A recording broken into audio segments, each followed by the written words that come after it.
when a young Future pops out of nowhere, man. Yeah. Seeing him early on, did you think he was going to go off to be one of the greatest of all time? We knew it.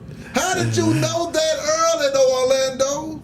He was special. Okay. Like, one thing about Future, when he walks in a room, he takes the attention. Okay. Like, L.A. Reid taught a lot of guys this. I didn't have a relationship with L.A. at the time, but I would be in rooms with him from dealing with Rico. Hustling. Yeah, I knew how to be quiet, sit in the corner.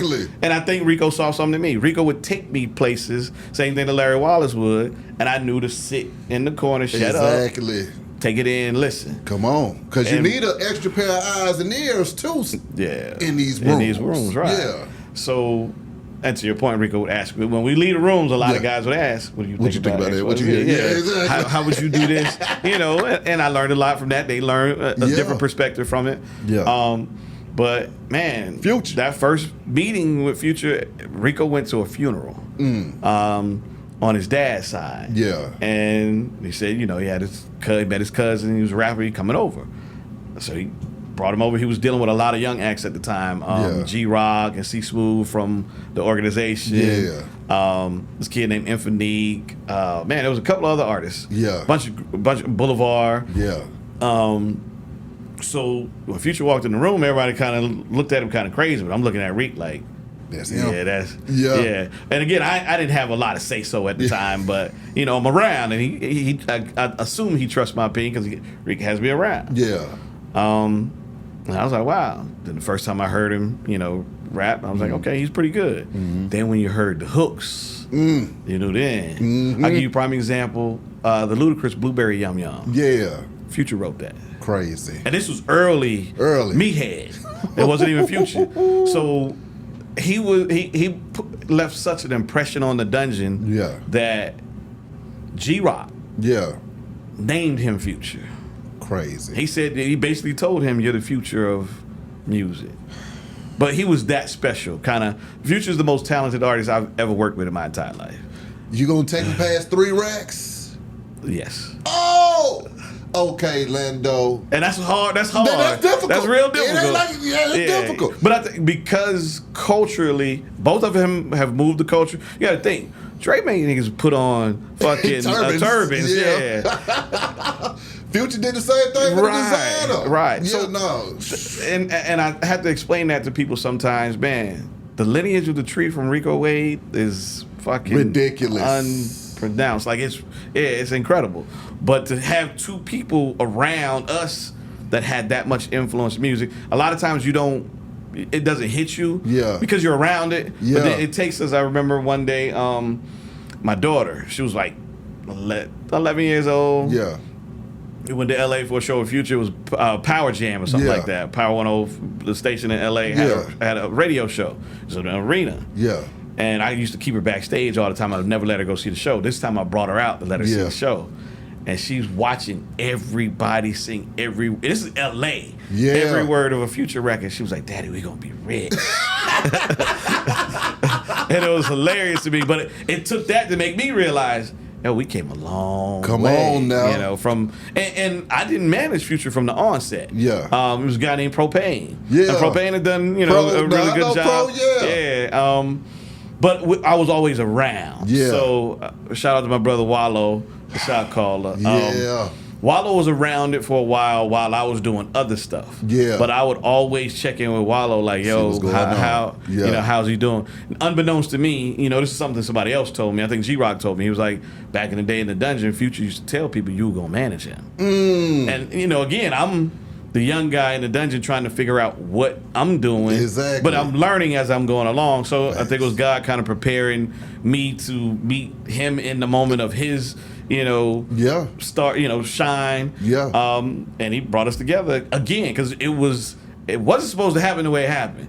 I had an office on the north side of town. He just happened to come by. There was a studio in there. Yeah. And I was contemplating taking a job at one of the major record labels again.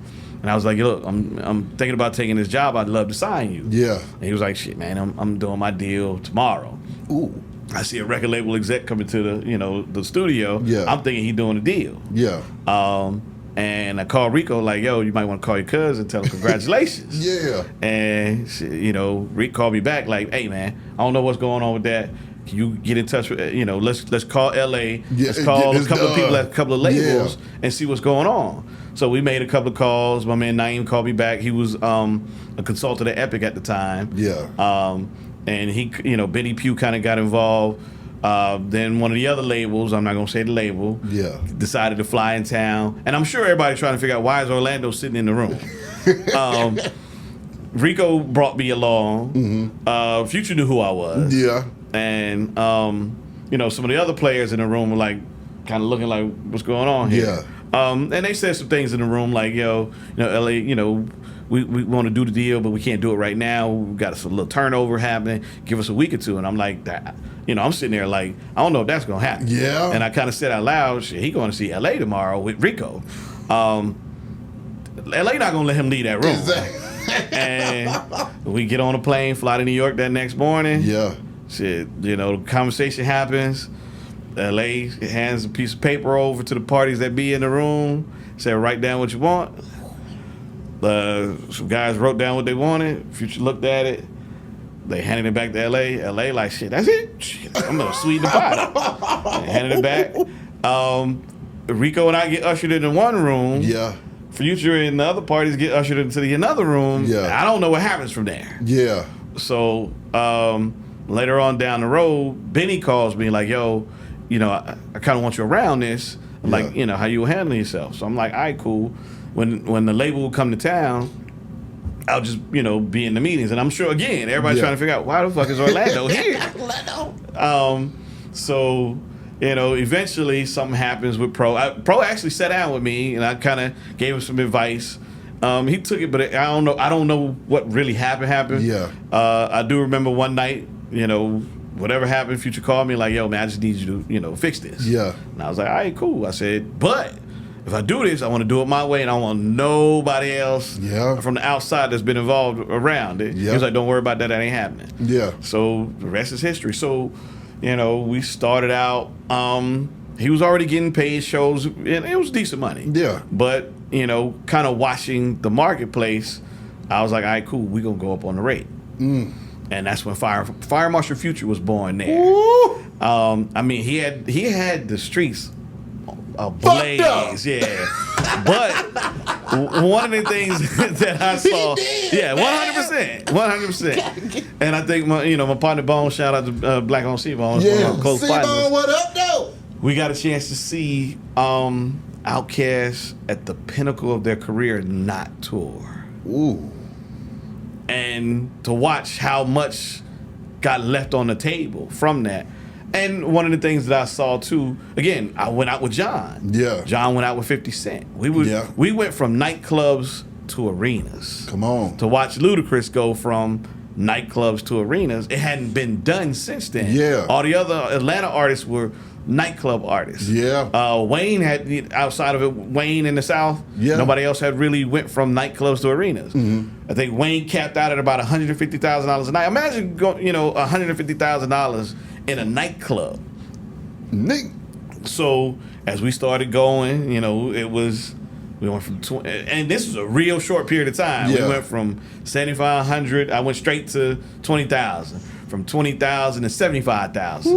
When he got to 75,000, I had to sit him down like, hey, we need to figure out how to maneuver through this. Again, it's strategy.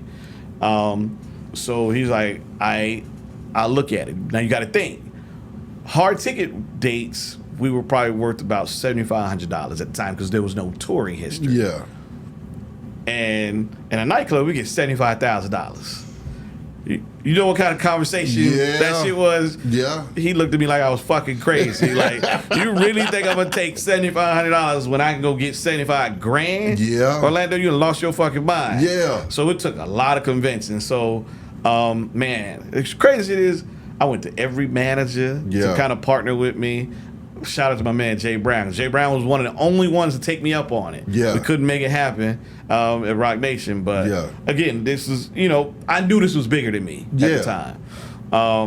and then kind of booking agent. So I knew at the time we have to go find us a booking agent. So called all the agencies. Nobody was really kind of in it. Yeah. There was a young lady named Caroline Yim at ICM. And ICM at the time was a smaller agency. Yeah.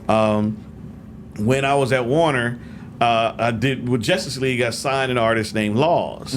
I ended up managing him as I exited out of Warner, and I put him on tour with Talib Kweli, Corey Talib's manager at the time. No, Corey Blacksmith. Okay. He was managing Talib at the time. Yeah. He introduced me to Caroline because that was their booking agent. So Caroline was the only agent that took my call. So she sent out. She partnered with a guy named Zach Iser. Yeah. And I'll never forget this. Any artist in Atlanta knows CIAA. Yeah. That's big money maker for us. Thanks. So we would go on a Thursday and get paid from Thursday to Sunday. Maybe twice. You do a day party. Yeah. You do a nighttime show. The next day, day party, nighttime. Like, it was big money. We walk out of there with $300,000, $400,000 for that weekend.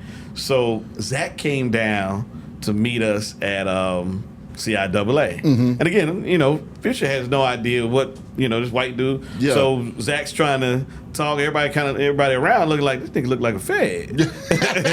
So it was hilarious. So it took Zach a while to kind of get into it. Yeah. We finally got everybody together, had a conversation, and we decided to let ICM rep us non-exclusive. So it was you eat what you kill. Exactly. We were still doing and they didn't want to do it. Yeah. But I think Caroline and Zach saw the future of it as well. I think they might still be Future's agent to this day. I'm not 100% sure. He's been through a couple of managers now, but I think that team that was initially put together was still intact. And shit, the rest is history. Now, the first run we did, our first festival. Yeah. Again, I would say every new artist in Atlanta owes Future, a lot in the sense of, man, we were the guinea pigs for a lot of shit. At the time, EDM was happening. Yeah. Now, one of the things I did do, again, is strategy. And I'm not going to say I'm the smartest person in the room, but you remember mixtapes were huge. That's how I made my living at a time. Yeah. So I knew how important mixes. What was the mixtape site? Live Mixtapes. Live Mixtapes. Pesh and those guys. Yeah, Pesh, what up, dog? So LA didn't want us to do any more mixtapes. So Future was like, I got to do one more. But what I was able to do is go to Live Mixtapes. Yeah. They gave us the data. You got to think, for 2 years running, Future was the most streamed artist at Live Mixtapes. Damn right, even over Wayne. Yeah, I know he was. So I'm trying to figure out a balance of what do they have that they, that I could utilize from there other than money. Yeah. So I asked for the data. Email addresses, because remember when you went to Live Mixtapes, you had to log in and be able to download the mixtape. You could listen to it, but if you wanted to download it, you had to give them the info. Yeah. So we took that data and gave it to the Sony sales team, Liberty Luckin. Yeah. And to this day, Future is the highest streamed artist at Sony Music over any other artist in that system. Crazy. Now, we got laughed at initially because streaming was, you got to think, and a lot of people kind of come to me in the sense of, did it seem like I was, it was a failure early on in Future's career? But I was like, you got to remember, those first two albums, Billboard did not count streaming. Yeah. In, the nucleus of the calculations. It was digital downloads. Yeah. So the first album, Iggy Azalea beat us out for the #1 album. Yeah. So people talk shit about that. Yeah. We made more money than she did, though. Because revenue-wise, the labels were still counting the streaming revenue. Yeah. And shout out to my man Carl Cherry. Early on, he brought me into Beats. Yeah. And we had a conversation, and I had a chance to see what they were building out with the Beats streaming platform. Remember, Apple bought Beats. I recall. And that's how Apple Music was derived, was from Jimmy Iovine and Dr. Dre's streaming platform. So that was a huge... Realistically, I'm sure Dre probably wishes he kept it. Yeah. Knowing what became of... But kind of seeing that, I'm like, yo, this is going to be something big. Yeah. And kind of talking to a couple of people, even back into when I did the Attic Crew album, talking to Mike Walker, he was mentioning digital downloads. This day of hard CDs is over with. It's gonna be a digital download to go straight to your phone. You'll be able to listen to your music. Yeah. The next derivative of that was the streaming. Mm-hmm. So, kind of knowing that, I allowed MTV and Spotify to stream Future's album a day before it came out. Now, that was real controversial. Yeah. I caught a lot of shit for it. Yeah. But look at it now. I don't get credit for it, and it's not necessarily something I even want. Yeah. But I had to mention it. I did the work. Yes. I was there. Yeah. I did the work. 100%. Come on now. It was a lot that built Future to where he is right now. A lot of people that don't get mentioned. Yeah. It was a lot of work. Ashley Miranda, she was early on the booking side. She did a lot. Again, she did a lot of that nightclub stuff.